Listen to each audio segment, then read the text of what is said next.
Assalamualaikum buat teman-teman semua. Hari ini saya buatin video tentang pemasangan CDI racking 4 kabel ya. CDI 4 kabel dipasang di kabel bodi tahun muda lah gitu. Kalau misalnya kabel bodi ente emang tahun tua ya tinggal pasang-pasang aja. Cuman kadang ada beberapa kawan-kawan kita yang bingung ya kalau masang CDI 4 kabel ini karena kabelnya kurang satu. Kalau ente lihat ya di CDI tahun muda atau soket 5 kabel, dia kan ada tambahan satu ya. Nah ini buat kontaknya. Nah kalau di 4 kabel ini kan nggak ada kabel kontaknya. Jadi sekarang saya buatin videonya. Kalau teman-teman emang mau pasang CDI 4 kabel ini di racking tahun muda. Ya untuk CDI 4 kabel ini banyak versinya teman-teman. Kebetulan yang ini versinya 3M5. Ada 3M5, ada 29M, ada 37J, 1TN, 4DE, pokoknya banyak versinya kalau untuk CDI 4 kabel. Dan untuk racking tahun muda bisa pakai CDI itu. Oh ya, untuk video ini disponsorin sama si Andre ya. Nih, 29N Bandung. Nanti kalau misalnya mau butuh CDI kayak gini, 3M5, bisa kontak ke si Andre. Nih, nomor WA-nya tuh. Screenshot aja. Atau mau beli spare part racking, mau ngebangun racking dari nol, mau nge-restore racking dari nol, langsung ke si Andre juga bisa. Untuk part baru ya. Kalau untuk part bekas ya ke si Oteng, nggak ada lagi, ke si Dadan. Ya juga saya mau ucapin ke teman-teman sebelumnya karena besok bulan Ramadan ya, bulan puasa, saya minta maaf ya barangkali saya ada salah-salah kata ke teman-teman, barangkali ada ucapan-ucapan saya yang kasar ke teman-teman gitu. Saya minta maaf sebelumnya, juga terima kasih buat teman-teman semua yang udah ngedukung channel saya ini. Ya untuk pemasangan CDI ini ya teman-teman sama aja, dari warnanya dengan CDI tahun muda juga tuh nggak ada beda. Ini merah hitam sepul, ini pulser, oranye coil, hitam masa, hitam grounding. Nah, ente paling kecotnya ya kalau buat yang awam gitu, kecotnya di kabel kontaknya, karena tahun muda kan ada kontaknya tuh, hitam putih. Nah, ente paling kecot di situ aja. Kalau misalnya ente langsung colok samain warnanya, nyala motor, cuman kontaknya itu nggak aktif. Jadi meskipun motor di kontak, motor tetap nyala, karena di sini nggak ada shortnya, nggak ada pemutus aliran ke kontaknya.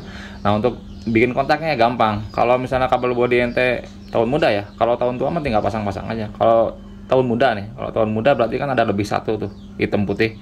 Nah untuk nge-shortnya, untuk kontaknya, matiinnya, ada dua pilihan, bebas. Ente mau ambil dari mana nih? Mau ambil dari spool atau ambil dari pulser? Saran saya ambilnya nge-shortnya dari pulser, jangan dari spool. Karena dari spool ini setrumnya kuat. Ente kalau misalnya nyelah motor dari bawah, ente pegang output spool pasti ngerenyet gitu. Lain hal dengan pulser. Kalau pulser kan tegangannya nggak terlalu tinggi, jadi gampang. Ente ambil dari pulser ini, dicabang, di jumper. Nih, yang ini nih, yang merah hitamnya ini di jumper. Lariin, buangnya kemana? Buang ke warna kontak. Ngerti nggak di jumper? Ini saya jumper yang ini ya. Yang ini soalnya yang ini punya orang, nggak enak. Sama aja. Ini pulser nih. Ini di jumper nih.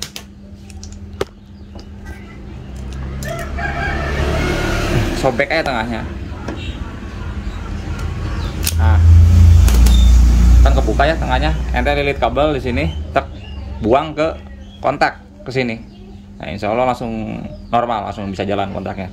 Sekarang saya praktekin di motor ya. Kebetulan motor saya ini udah pakai CDI 4 kabel, cuman versinya beda, bukan 3M5. Cuma CDI-nya 4 kabel. Iya, teman-teman, contoh yang udah kepasang. Sama aja ini, CDI-nya 4 kabel juga. Maaf kalau kabelnya berantakan ya. Soalnya ini sasis bodinya kebanyakan pakai mesin orang, jadi buka tutup, makanya saya juga nggak tahu ini mesin asli bawaannya kemana, ini berantakan ini mesinnya. Nih teman-teman lihat ya, 4 kabel ya tuh, sama ini, walaupun ini bukan versi 3M5 tapi sama, ini 4 kabel aslinya tuh. Ini spool, ini pulser, merah spool, hijau pulser, kuning oranye coil, hitam grounding. lihat nih yang pulser, yang hijau. Buang, lari ke sini, ke kontak, ke hitam putih. Jadi bisa aktif. Nih, saya copot nih yang ininya ya. Coba kita lihat ya.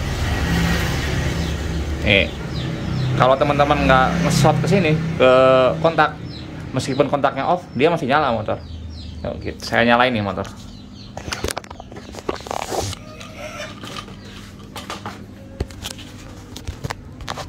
Ini kontaknya ya.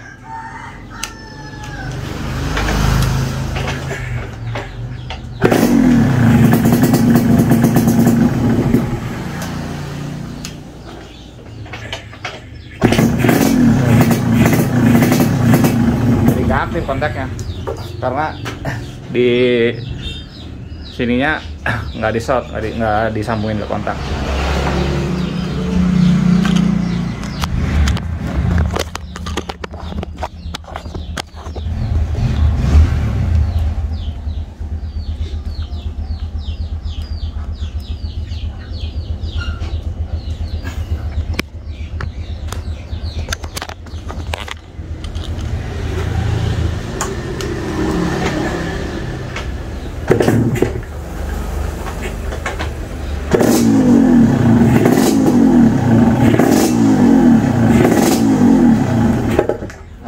Aktif kan kontaknya.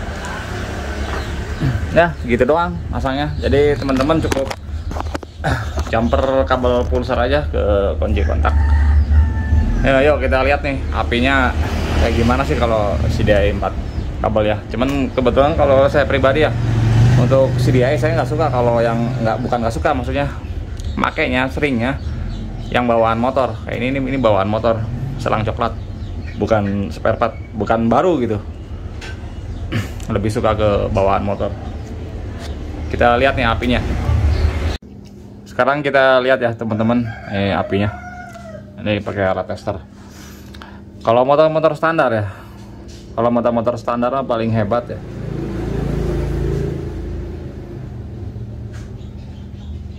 Nah segini nih bebannya.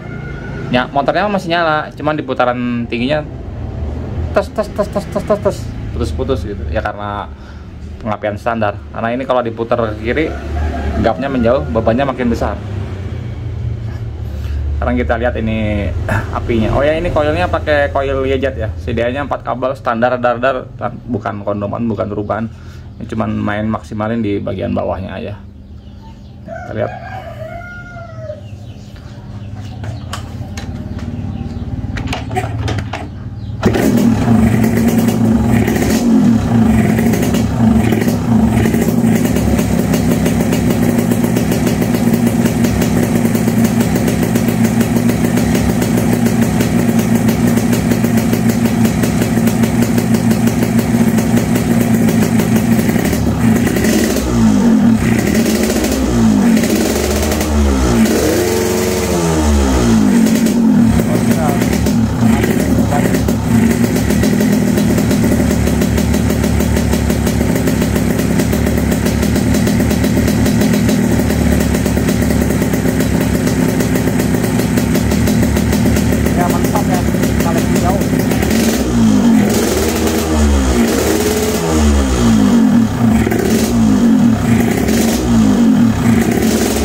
Oke, kita lihat putaran mesinnya ya teman-teman.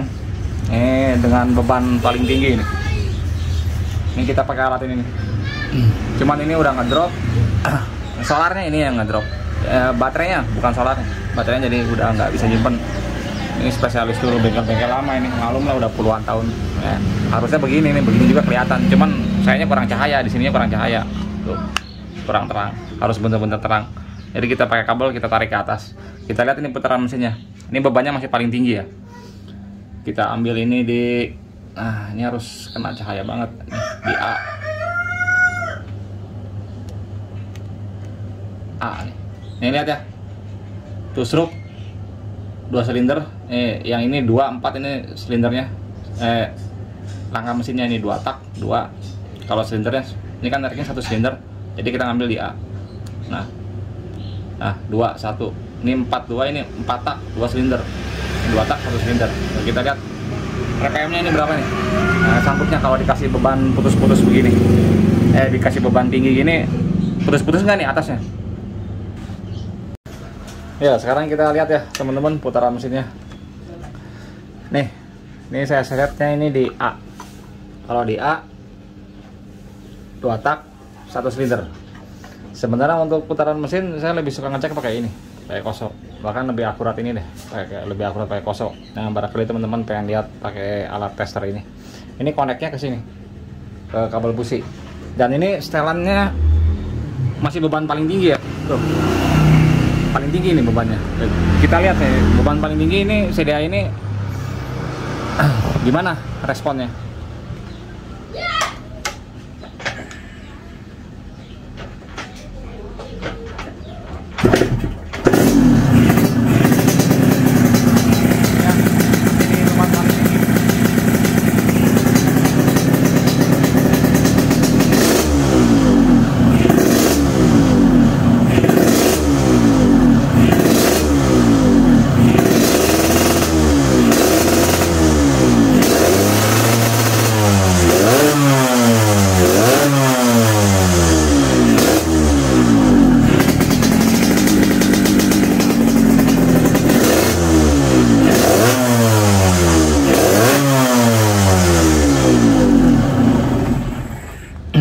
Jadi teman-teman lihat ya, di beban paling tinggi juga kalau di kosok masih bisa tembus, masih bisa masuk 12.000.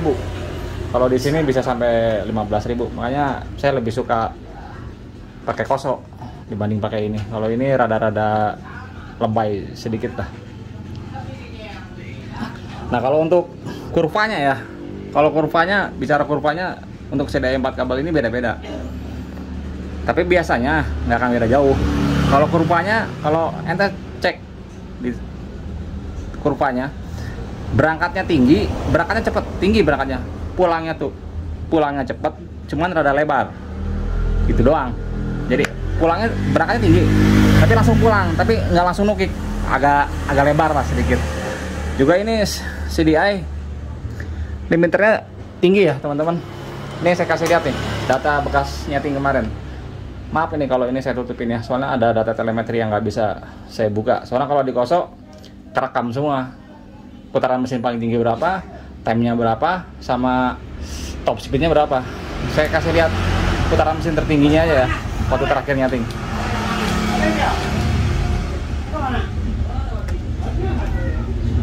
15.000 lebih lah, hampir 16.000. Buat CDI standar ini cukup tinggi, bisa tembus segini.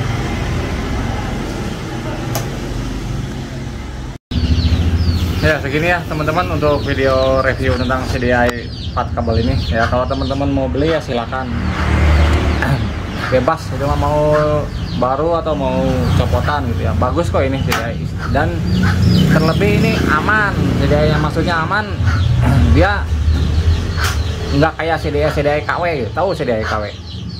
CDI KW itu berangkatnya kadang bagus, tinggi, cuman nggak pulang-pulang, datar. Jadi tipikalnya mirip kayak 4 tak. Nah, kalau 2 tak, kalau timing atasnya nggak pulang, bubar, berantakan. Biasanya yang diserang head pada gripis, seher bolong, seher pada gripis. Nah gitu, hati-hati kalau pakai CDI KW. CDI mah ya, kalau buat saya pribadi ya, saya bukan mau pukul rata. Buat saya pribadi, CDI paling hebat, paling enak, paling aman gitu ya, paling nyaman. Mending original, standar, bebas itu mah. Mau pakai yang mana? Mau pakai 29M, mau pakai 3M5, mau pakai 1MF, mau pakai apa kayak, pokoknya masih keluarga Yamaha standar. Itu udah paling nyaman kalau buat saya ya. Saya nggak tahu kalau buat orang lain.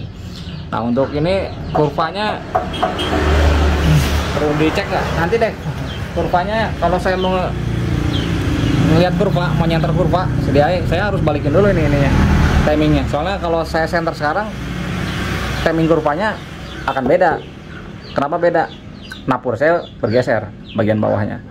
Jadi nanti harus pakai tatakan standar dulu, baru ketahuan murni real kurvanya. Kalau begini kan bukan real kurvanya, karena di bawahnya udah dirubah otomatis. Kalau di bawah dirubah, ke atasnya ikut berubah. Nanti kalau saya senggang, kalau saya lagi santai ya, lagi nggak ada kerjaan gitu, baru saya sempetin bikinin kurva CDI ini. Oke, terima kasih ya teman-temannya atas waktunya ya.